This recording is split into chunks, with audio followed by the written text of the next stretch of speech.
Hello everyone, welcome to channel learn with ease.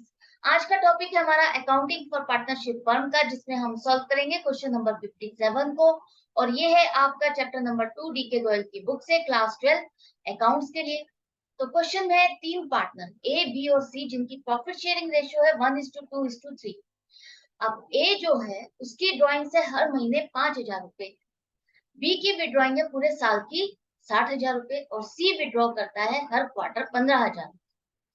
यहाँ पर आपने 31 मार्च 2021 को जब बुक्स बनाई तो आपको पता चलता है कि आपने इंटरेस्ट ऑन ड्राइंग्स चार्ज कर दिया है पार्टनर्स की ड्राइंग्स पर 8% पर एनम के हिसाब से, जिसका प्रोविजन आपने पार्टनरशिप डीड में बनाया ही नहीं है। आपने ऐसा कोई क्लोज ही नहीं डाला कि आप पार्टनर्स की ड्राइंग्स पर इंटरेस्ट चार्ज करोगे।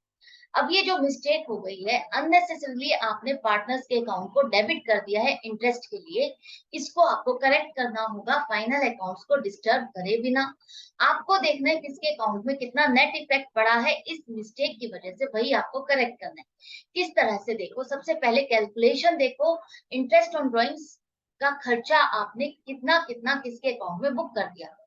ए विड्रॉ कर रहा है हर महीने 5,000, हर महीने तो वो विड्रॉ कर रहा है, सेम अमाउंट भी विड्रॉ कर रहा है। क्या हमें एवरेज पीरियड वाला फॉर्मूला लगाना चाहिए?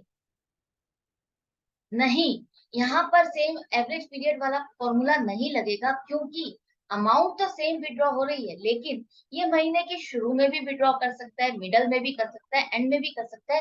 कोई स्पेसिफाइड पीरियड मेंशन नहीं है, टाइम नहीं मेंशन है, इसलिए हम ये नहीं मान सकते कि वो हर महीने ही विड्रॉ कर रहा है, टाइम गैप सेम आएगा। तो इस केस में अब आपको कैसे कैलकुलेशन करनी है? आपको उसी तरह से कैलकुलेशन करनी है जो हम नॉर्मली करते हैं जब आपके पास टाइम पीरियड नहीं होता। मतलब कि आप हाफ ऑफ द पीरियड के लिए इंटरेस्ट चार्ज करो। टोटल ड्राइंग्स हो जाएगी एक की 60,000 रुपए, हर महीने 5,000 है, तो टोटल ड्राइंग उसकी 60,000 है। 8% के हिसाब से पूरे साल का तो बनेगा 4800 रुपए, लेकिन आपको लगाना है हाफ ऑफ द पीरियड, मतलब कि 6 महीने के लिए, तो वो बनेगा 2400 रुपए। इसका मतलब आपने उसके अकाउंट में 2400 रुपए डेबिट किए। ऐसे ही बी का देखो, बी के में पूरे साल की ड्राइंग है 60,000, कोई टाइम पीरियड मेंशन नहीं है, तो सीधा सीधा आप उसके लिए आधे साल का इंटरेस्ट डाल दोगे, वो भी 2400 आ रहा है। सी हर क्वार्टर विड्रॉ करता है 15,000।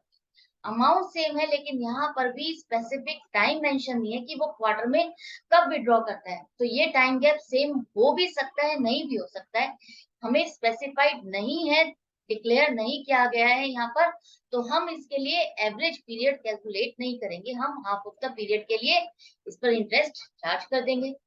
4 क्वार्टर होते हैं, तो टोटल ड्राइंग्स हो जाएगी 60,000, और हाफ ऑफ द पीरियड के लिए अगर आप लगाओगे तो इसका इंटरेस्ट ऑन ड्राइंग्स भी आएगा 2400। अब तीनों ही पार्टनर का इंटरेस्ट ऑन ड्राइंग्स 2400 रुपए बन रहा है, जो कि आपने उनके अकाउंट्स में डेबिट कर दिया। इंटरेस्ट ऑन ड्राइंग्स क्या है?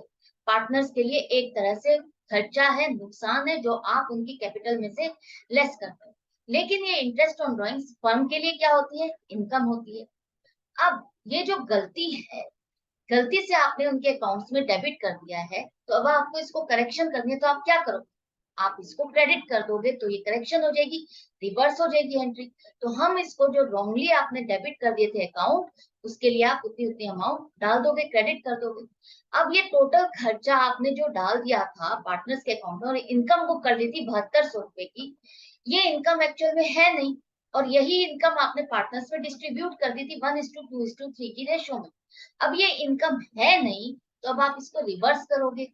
इस इनकम को जो आपने डिस्ट्रीब्यूट कर दिया था प्रॉफिट में पार्टनर्स में, तो रिवर्स भी आप उसको उसी रेशो में करोगे। तो ए के पास 1200 रुपए का प्रॉफिट गया था, बी के पास 2400 और सी के पास 3600 रुपए का हिस्सा गया था 7200 रुपए में से। यही आपको दोबारा से रिवर्स करना है, डेबिट करना है। इस तरह से अब आपको पता चल गया है कि नेट अमाउंट क्या बनेगी, किसके अकाउंट में डेबिट और क्रेडिट बनेगा, किसके पास ये प्रॉफिट ज्यादा चला गया है, किसके पास कम गया है। तो यहाँ पर देखो, ए का क्रेडिट ज्यादा बनता है, डेबिट कम, इसका मतलब उसके पास प्रॉफिट कम गया है, तो आप उसको 1200 रुपए क्रेडिट कर दोगे।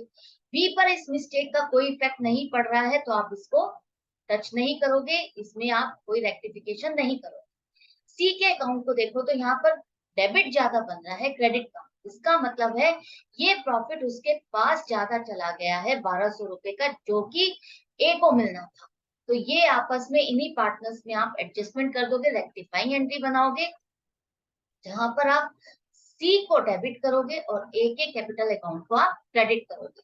तो यही एंट्री आपसे पूछी गई थी, यही आपको बनानी थी विद वर्किंग नोट्स टेबल बना करके। तो यहाँ पर ये क्वेश्चन कंप्लीट हो जाता है। आई होप आपको क्लियर हो गया होगा, समझ में आ रहा होगा। अब ये क्वेश्चन आपको इजी लग रहे होंगे, बहुत बहुत ज्यादा बर्डन नहीं लग रहे होंगे कि कैसे कैलकुलेट करें, कि नेट अमाउंट कैसे निकालते हैं, नेट इफेक्ट कैसे निकालते हैं। अभी आपके लिए डिफिकल्ट नहीं रहा होगा। अभी प्रैक्टिस के लिए काफी क्वेश्चंस बाकी हैं। इसके लिए आपको मेरे साथ बने रहना होगा, प्रैक्टिस अपनी जारी रखनी होगी। ऑनलाइन क्लासेस के लिए आप मुझे व्हाट्सएप भी कर सकते हो। Good bye and take care.